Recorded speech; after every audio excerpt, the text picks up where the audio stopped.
जादू कहानियाँ। 8 साल की रिया कंधे पर स्कूल बैग लिए स्कूल जा रही थी। आज भी लेट हो गई।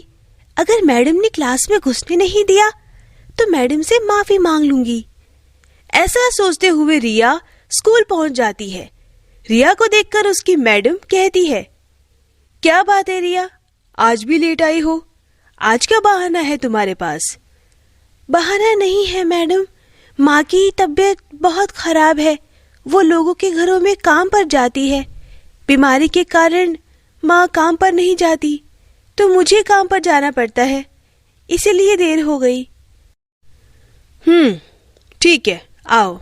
आज तो तुम्हें छोड़ रही हूँ, लेकिन कल से लेट हुई तो बाहर धूप में खड़ा कर दूंगी। रिया क्लास में बैठकर पढ़ाई करने लगती है। उसकी माँ की तबीयत बहुत खराब थी, जिस कारण वो बिस्तर पर रहती थी। रिया सुबह काम पर जाती है और वहां से लौटकर स्कूल जाती है। एक दिन रिया स्कूल से घर आती है तो वो देखती है उसकी माँ जमीन पर बेहोश पड़ी हुई थी।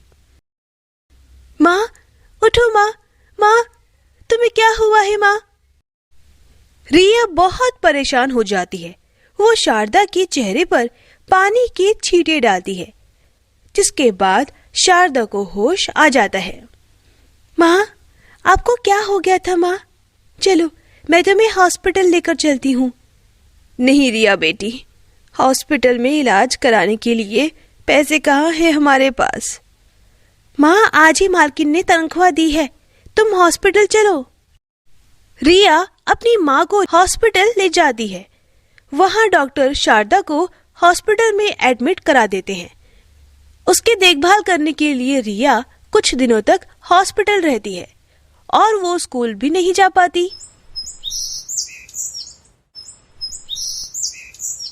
एक सप्ताह के बाद उन्हें छुट्टी मिल जाती है। उसकी तबीयत अब सुधर गई थी और अपनी माँ को घर ले जाती है। रिया बेटी, अब कल से मैं काम पर चली जाऊंगी और तू स्कूल जाना। ठीक है माँ। अगले दिन रिया स्कूल चली जाती है और शारदा काम पर। एक हफ्ता तुम कहाँ थी? मालकिन, मेरी तबीयत खराब थी, कम से कम बता तो देती।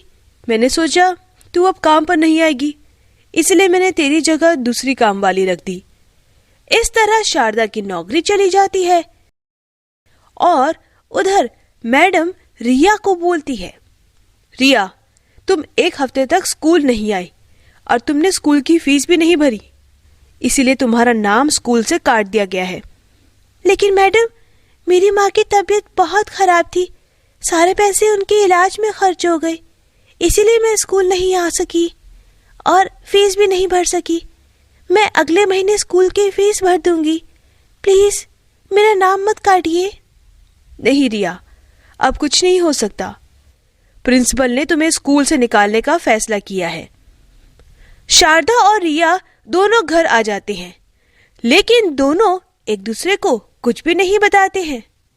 रिया रोज तैयार होकर स्कूल जाने के लिए निकलती है और नदी के किनारे बैठ जाती है। उधर शारदा रोज काम की तलाश में बाहर निकल जाती है। एक दिन रिया नदी के किनारे बैठी हुई थी और मन ही मन सोच रही थी, स्कूल के बच्चे पटाखे फोड़ेंगे और नए कपड़े पहनेंगे और ढेरों पकवान खाएंगे, लेकिन मुझे तो इस बार भी दिवाली पर न तो पटाखे मिलेंगे और न ही कपड़े। पढ़ाई भी छूट गई, माँ को बता दिया तो उन्हें बहुत बुरा लगेगा। ये सब सोचते सोचते शाम हो जाती है, अंधेरा भी हो जाता है। ओह, शाम हो गई है, मुझे घर जाना चाहिए, माँ परेशान हो रही होंगी। इतना कहकर रिया घर जाने लगती है, लेकिन रास्ते में काफी घना अंधेरा था। काफी घना अंधेरा है, अब मैं घर कैसे जाऊंगी? तभी उसे अंधकार में पेड़ के पास रोशनी चमकती हुई दिखाई देती है। अरे, उस पेड़ के पास ये रोशनी कैसी? रिया वहां जाती है और देखती है वहां एक दिया जला था। ये दिया घर जाने में मेरी मदद करेगा। तभी उस पेड़ से ये आवाज आती है। रुक जाओ रिया, मैं पेड़ बोल रहा हूँ। मैं कई दिनों से देख रहा हूँ, स्कूल ड्रेस पहनकर स्कूल बैग लेकर यहाँ आती हो और नदी के किनारे बैठ जाती हो। तुम स्कूल क्यों नहीं जाती? तुम बहुत उदास भी रहती हो। स्कूल से मेरा नाम काट दिया है। अगर मैंने माँ को ये बात बताई तो माँ को बहुत दुख होगा। हम लोग बहुत गरीब हैं।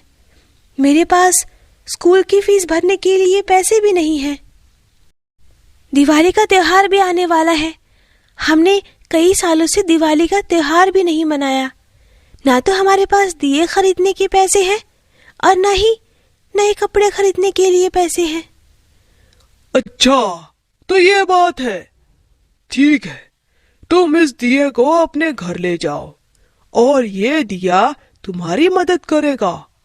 इसकी मदद से तुम दिवाली का त्योहार मना सकोगी। ये दिया मेरी क्या मदद करेगा?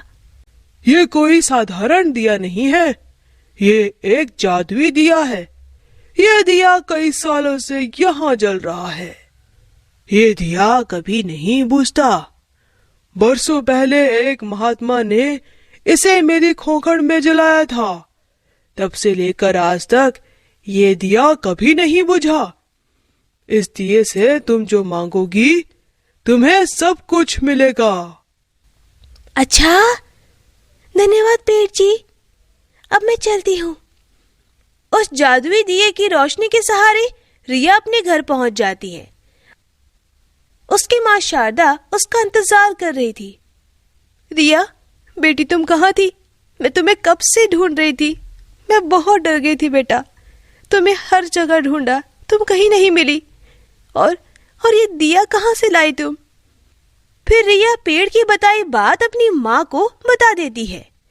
माँ, ये दिया जादुई है। ये मेरी हर मनोकामनाएं पूरी करेगा। माँ, मैं अभी इससे कुछ मांग कर देखती हूँ। जादुई दिए, मुझे और मेरी माँ को खाना दे दो। रिया के इतना कहते ही 2 थाली भरकर पकवान आ जाते हैं। ये तो सच में जादुई दिया है। हाँ माँ, उस पेड़ ने सच कहा था। दूसरे दिन रिया ने उस दिए से कहा, जादुई दिए, मुझे स्कूल की फीस भरने के लिए पैसे चाहिए। तभी वहां कुछ पैसे आए। रिया पैसों को लेकर स्कूल चली गई और अपनी फीस भर दी, जिसके बाद रिया का नाम स्कूल में दोबारा लिख दिया गया। जब रिया स्कूल से घर आई तो अपनी माँ का उदास चेहरा देखकर वो परेशान हो गई और अपनी माँ से पूछने लगती है, क्या हुआ माँ, तुम परेशान क्यों लग रही हो? शारदा ने रिया को बताया कि उसकी मालकिन ने उसे काम से निकाल दिया है। माँ, अब तो हमारे पास ये जादुई दिया है। ये हमारी सारी इच्छाएं पूरी करेगा। फिर तुम्हें परेशान होने की क्या जरूरत है? नहीं बेटी, हमें हमेशा अपनी मेहनत करके ही पैसा कमाना चाहिए। ठीक है माँ, कल दिवाली है और इस बार हम जादुई दिए की मदद से दिवाली का त्योहार बड़े ही धूमधाम से मनाएंगे। के बाद आप अपना कुछ काम शुरू कर लेना। दूसरे दिन दिवाली थी। रिया ने जादुई दिए से कहा, हे जादुई दिए, हमारे घर को रोशनी से सजा दो। इतना कहते ही पूरा घर दियों और रंग बिरंगी लाइट से सज गया। जादुई दिए, हमें मिठाइयाँ और नए कपड़े दे दो। दिए ने उन्हें नए कपड़े, मिठाइयाँ और ढेर सारे पटाखे दिए और दोनों इतना कुछ पाकर बहुत खुश हो गए। दोनों ने खूब धूमधाम से दिवाली का त्योहार मनाया। रिया ने खूब पटाखे फोड़े और खूब मिठाइयाँ भी खाई। जादुई दिए की मदद से रिया और शारदा की दिवाली रोशन हो गई थी। तो दोस्तों, अगर आपको हमारी कहानी पसंद आई हो तो इसे लाइक करना और शेयर करना और हमारे चैनल को सब्सक्राइब करना मत भूलना।